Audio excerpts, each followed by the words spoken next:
Hi guys, it's Callan once again from Reflex Theatre, back with another video exercise for your weekly social integration online. Just before we head inside guys, if you weren't aware already, we are doing another short form scratch night next week, Wednesday the 29th of July, and tickets are still available and they are still free. If you do fancy watching some live theatre from the comfort of your very own home, I have left a link down in the description so you can book your free tickets. All that we ask is that you please consider a donation either to ourselves or to your local theatre or arts charity to help keep UK theatre alive during lockdown. But without further ado, why don't we head inside? You may remember a couple of weeks ago we did an exercise called One Word Story, where me and Megan came up with the story only one word at a time. We're going to do something a bit more advanced. We're not going to do one word at a time, but there will be moments when we create a story that one of us will go something like "and then, however," and let the other person pick up and continue that story. You'll get the gist of it as we go. Megan, can I have a place, please? A zoo. A zoo. And can I have a colour? Grey. Grey. The grey zoo.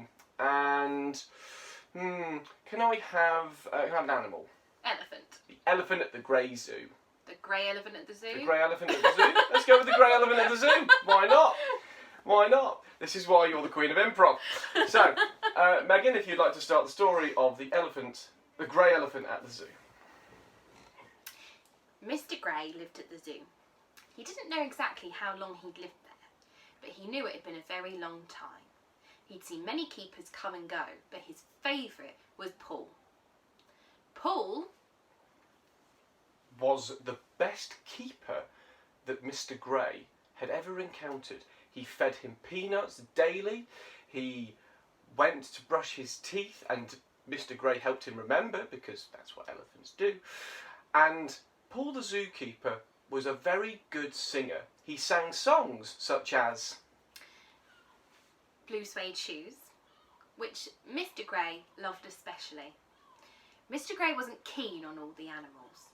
Some of the younger animals were quite boisterous, and as they were kept all together, he learned over the years that sometimes walking away was the best thing to do. One day, Mr. Grey encountered the monkeys, who were very boisterous. The monkeys used to throw stones over at Mr. Grey, which wasn't very nice, but he found solace by walking over, taking himself away, and going to the swans, which used to play croquet and lovely card games with Mr. Grey.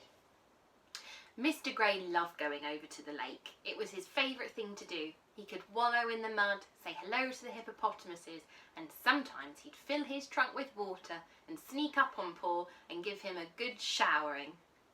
"Oh no, Mr. Grey, I'm all wet again, you silly Billy." Super stuff, there you go. That is Story Chase. Have a go yourself, guys. I did promise you guys that these video exercises would get more challenging as we went on, and I do not back down on a promise.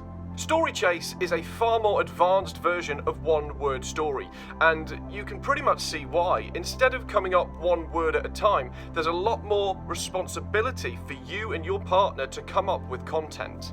Instead of just listening to and inputting one word at a time, what we're now doing is we're inputting and listening to far much more information. We're listening out for content and we're responding not just immediately to what the partner has said in one word, but the entire story up until now. Remember how I said a couple of weeks ago that improvisation is walking forwards but looking backwards? You're looking at so much more information this time rather than just one word. And it's upon you and your partner to make sure that that information is then recalled later on in the story so that you can add depth and you can show that you've got good communication skills, that you've been listening and that you're interacting with them because you've been listening, and then you're inputting more imagination so that you can increase your communication and interaction. And again, we take that holistic approach: communication, interaction, imagination. All these skills are being worked on in a more deeper level with this exercise. And also, it's a great way to connect with people, either face to face, via Zoom, calling people up and creating a story together. I thoroughly recommend that you have a go at this. And for those of you at home with PMLD, or for those of you who care for people with a profound and multiple learning difficulty, this is yet another exercise to explore a multi-sensory experience. What do objects feel like? What do objects sound like? Can your story incorporate things that you've got in the household so that you're creating something that activates senses that in turn activates synapses? The only additional thing I would say is that I know sometimes focus can be a bit difficult for people with PMLD. So with this exercise, with it only being one person at a continuous time speaking rather than it being one word from different people, the focus may actually be helped with this particular exercise so that the person with PMLD can focus to that one person listening onto that story, and then when it's time for you to pass the story over to another person so that they can continue it, you just allow that focus to switch in a safe and fluid environment. But that's it for this week's exercise, guys. Thank you very much for watching, and please do send us your experiences of doing this exercise on Facebook, Twitter and Instagram at Reflex Theatre. We love hearing how you guys get on. Please do subscribe down below and hit that notification bell so that you don't miss a single video. And until next week, guys, stay safe and stay social.